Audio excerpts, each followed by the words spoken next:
Today's episode of The Read Pile is brought to you by Audible.com. Get a free audiobook download and a 30-day free trial at www.audibletrial.com/nerdupmedia.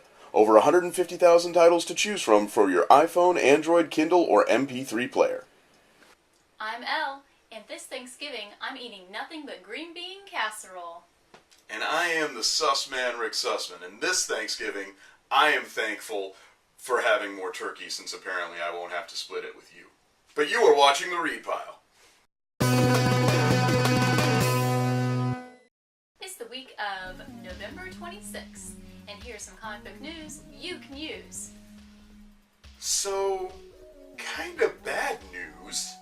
A comic that we both love. The story, if you haven't already heard, you might already be aware of this, but we love RatQueens. Yes. Very much. Curtis Wiebe and his collaborator Rock, whose last name I have now forgotten, which sucks. But it's on the internet. Yeah, if you haven't figured it out by now, the artist of the book, Rock, has been removed from the book because he was arrested under some domestic violence issues. Curtis Wiebe wrote this really long, apology / state of the comic update kind of thing.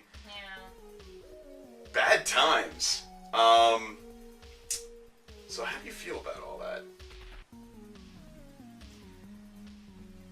It's really weird, because no matter what I would try, whatever comes out of my mouth will probably be taken the wrong way. Continue. I'm more concerned, how's it going to, accept? We're just going to... What's you're going to concerned... happen with the RatQueens? I feel bad for his wife, yes.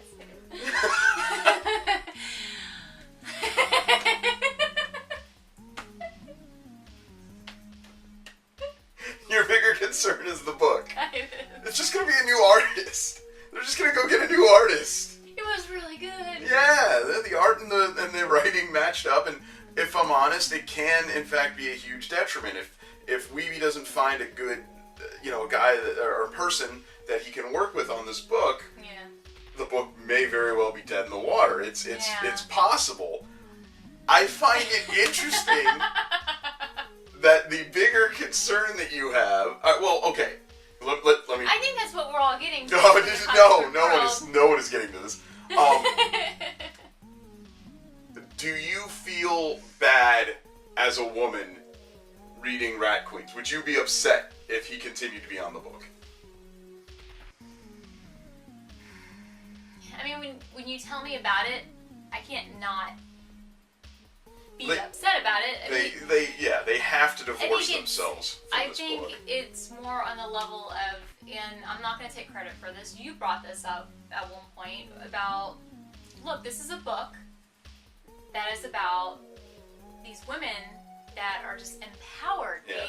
The RatQueens are the awesome chicks who kick ass. They're empowered in every sense of the definition that they are. And when you have somebody on the team who is arrested for domestic abuse, trying to take them down a notch. Remind me not to tag Gail in this episode. I'm just saying that it's not going to work.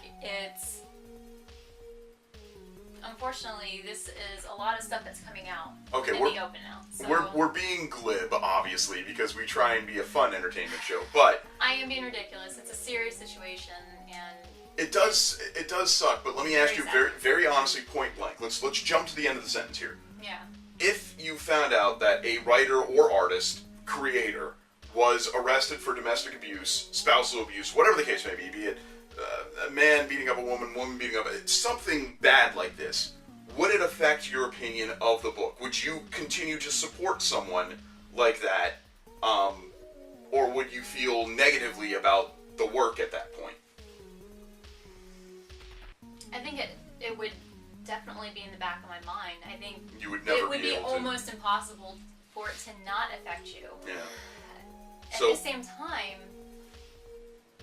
they dealt with this situation in a way that we're not going to have to worry about it. Well, I think in the situation given, Image, everybody, all parties involved said, that's it.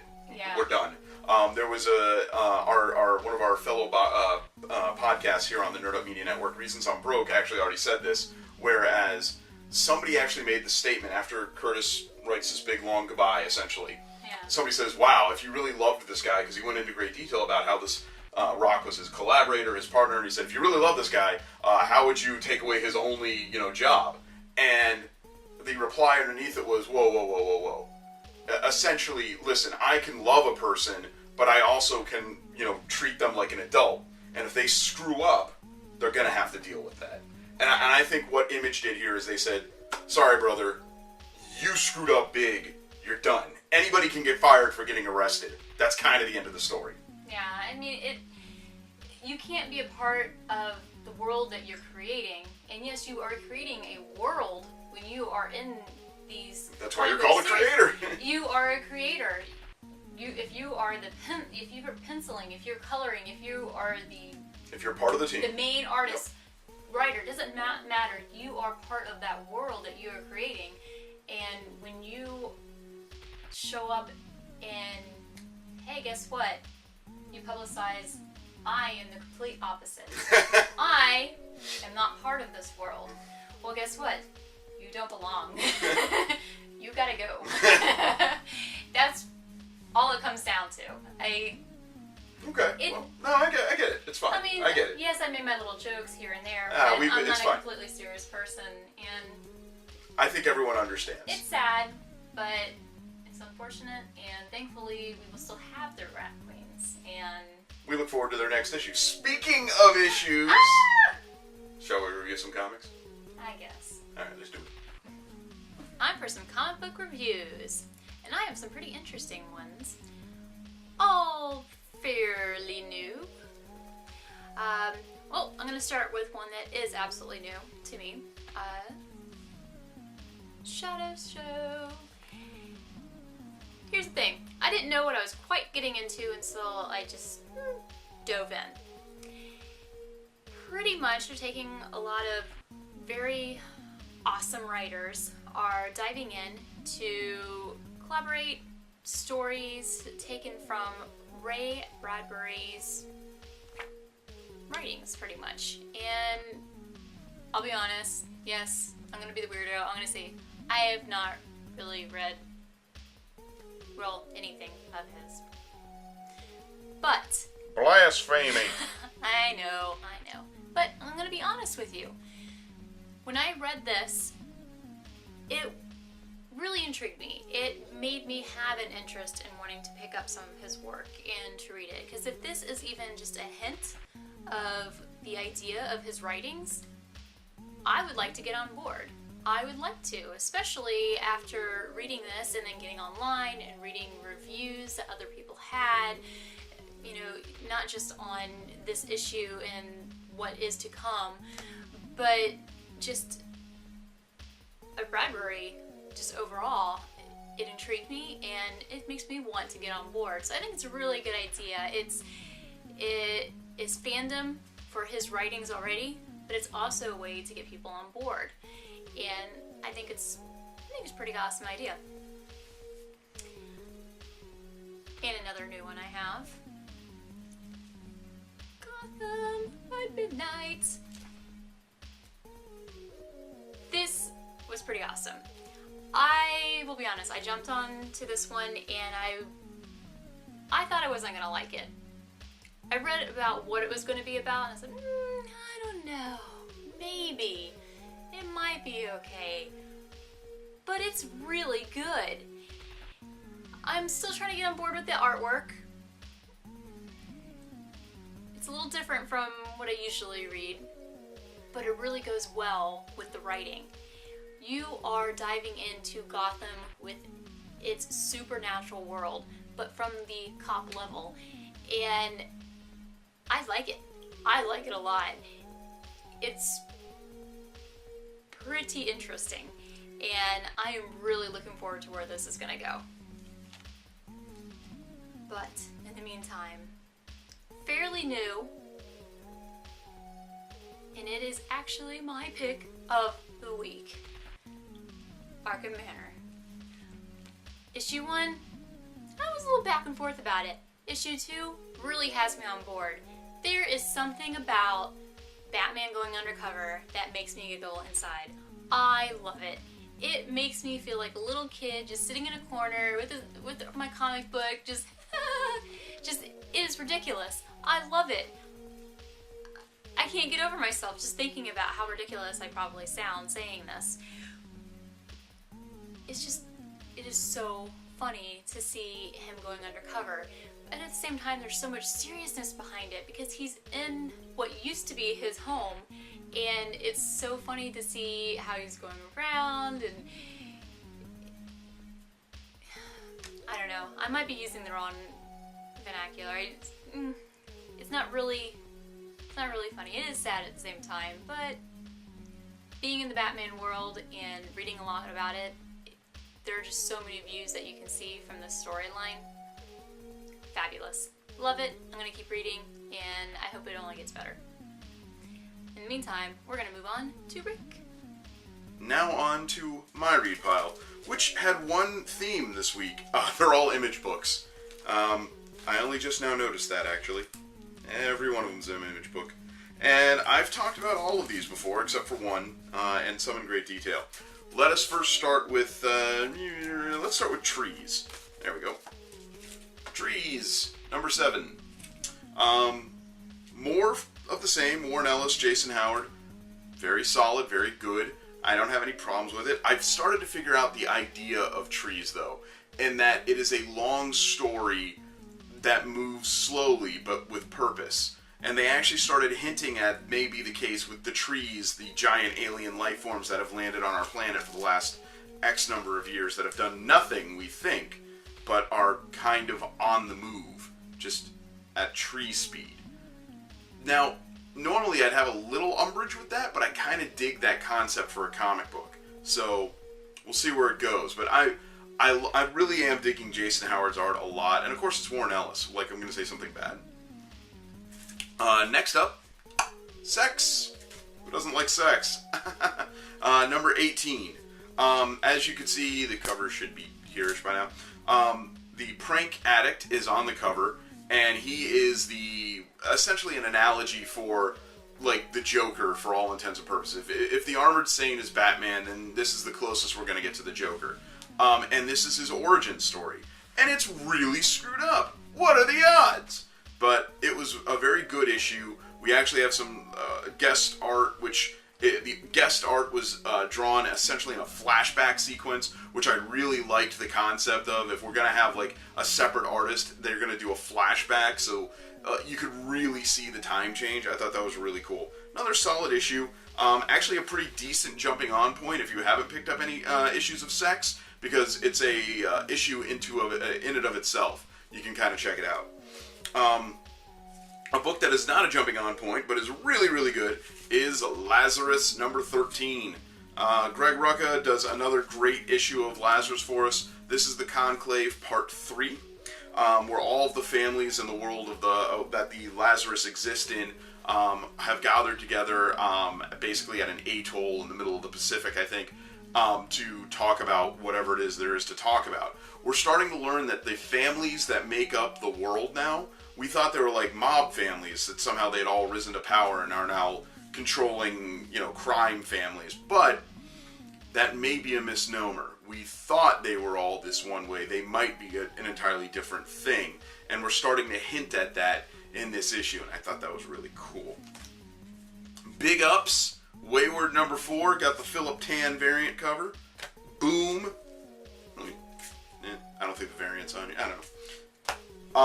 I love Wayward. We've been over this. Jim Zub, Cummings, Bonvillain, everybody connected to this book.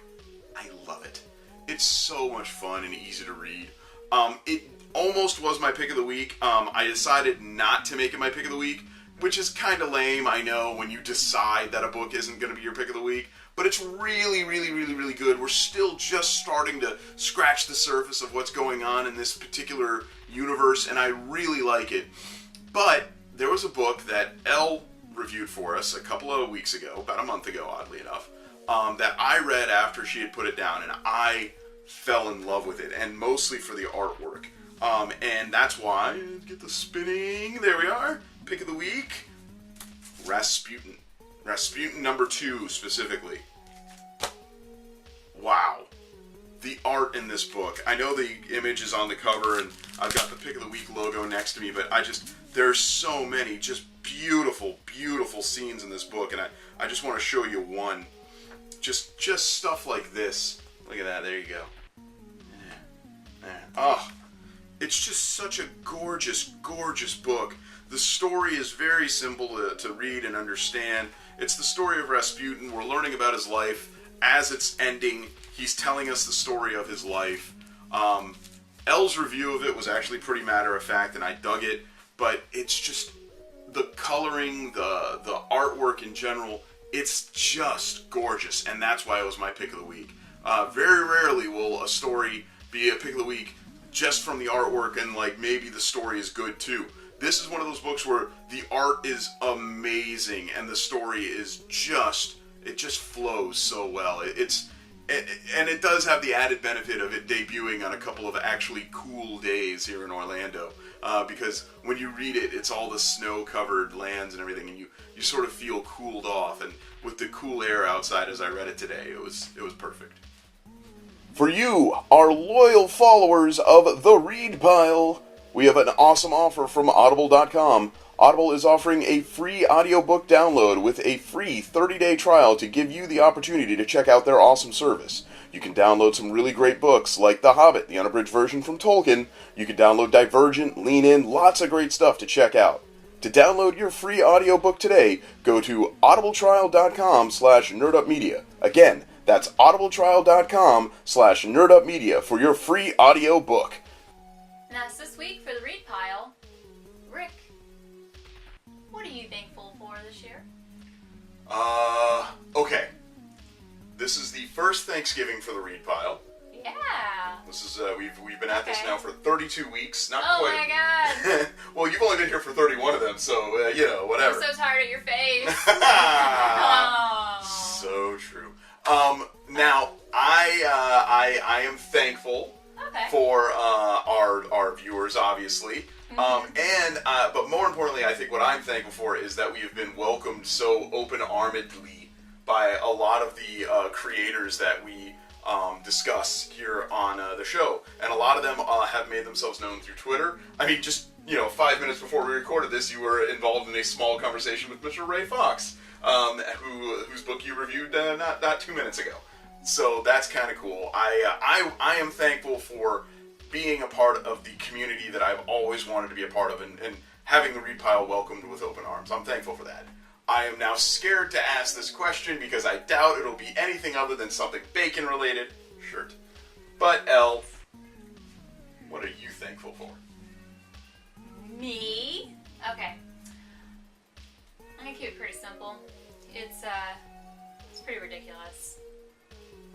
I am thankful for bacon, of course. Okay. Why not? Alright. Okay. But for reals. Okay. For reals. This cat has been sitting right here, waiting for her time to shine. I knew this was going to happen. I'm thankful for this cat. This cat has been in my life. How old's the cat? More than half my life. How old's the cat, Elle? She's like 20. 20-year-old cat. There you I've go. been this cat most of my life. Shall we all be so lucky to live for 140 years? She is the first cat. No, we're not doing this. Have a happy Thanksgiving, everybody, from your friends at Team Read Pile. Meow. Bye.